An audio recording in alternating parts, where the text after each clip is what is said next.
Great, we're here now. We've just arrived and sadly the doors are closed. So the doors to God aren't obviously open at this particular moment in time. However, I have made a telephone call to the local rectory and been advised that we can get back in from about 7 o'clock onwards this evening. So, not before nightfall, then we'll certainly go and have a look around the church. But the story of this particular church is St Mary's in Snettisham. Now, it goes back to, we're looking at Templars here. I mean, I'm sure that Janet, our very good filmmaker, will make some great photography online available as well. But the architrave here, it's not your average English church. It's got straight, direct connections to Roslin Chapel in Scotland in the Midlothian. So that's quite important to know that. It's interesting from the point that, from a paranormal aspect, I guess, 1893 to be precise, a lady called Mrs Woodgreave from London travels from the West Country, just past London, Berkshire area, travels out here to visit friends. She visits the church, and oddly enough, she hears something of voices that says that she should go back to the church and stand next to the grave of Richard Cobb. Now, she found this quite odd, but she did as she instructed. She went and stood at the grave of Richard Cobb. And what transpired from there was that nothing happened. She thought, that's a bit odd. Perhaps she imagined it, went home. She then made arrangements with the local clerk, the local warden, church warden, to come and stay at the actual church at 1 AM in the morning, because that's what she was told to do. She thought it was 1 PM, but then when she rethought about it, did they say 1 AM? She came back at 1 AM, went to the same grave at 1 AM, stood at Richard Cobb's grave, then the church warden let her into the said church and locked her in for no more than 30 minutes. Whilst she was locked in the church warden confirms adamantly that there was 2 voices happening in the church and that she was having a conversation.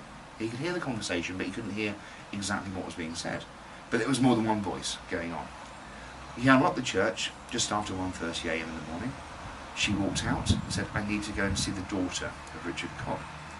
She went and saw the daughter of Richard Cobb to pass a message on. To this day, the Cobb family, the church warden's family, and the church itself have never revealed what that message was and why it was given to Mrs Woodgreave.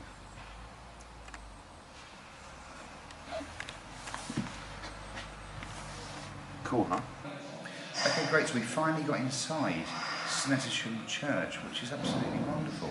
What the guy did is he gave us a wonderful leaflet, and I recommend anyone to come here. Sincere thanks to Peter Murray, who is the organist here, who actually ensured the church was actually open today for us to come in and see, after the couple about 2 weeks ago.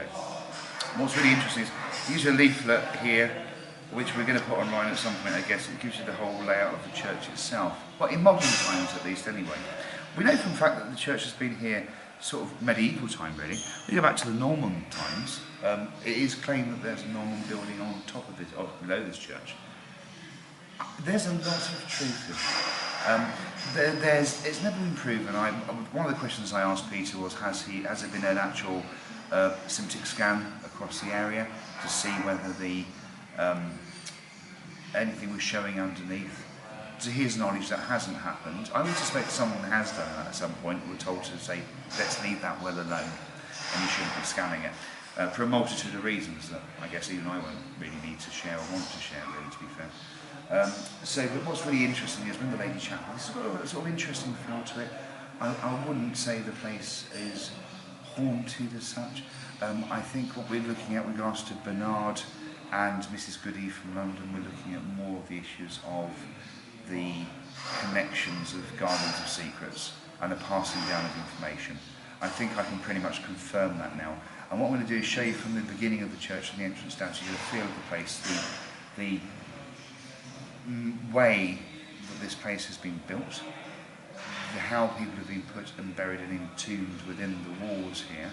Most importantly, why we've got a Merkaba light in the vestry.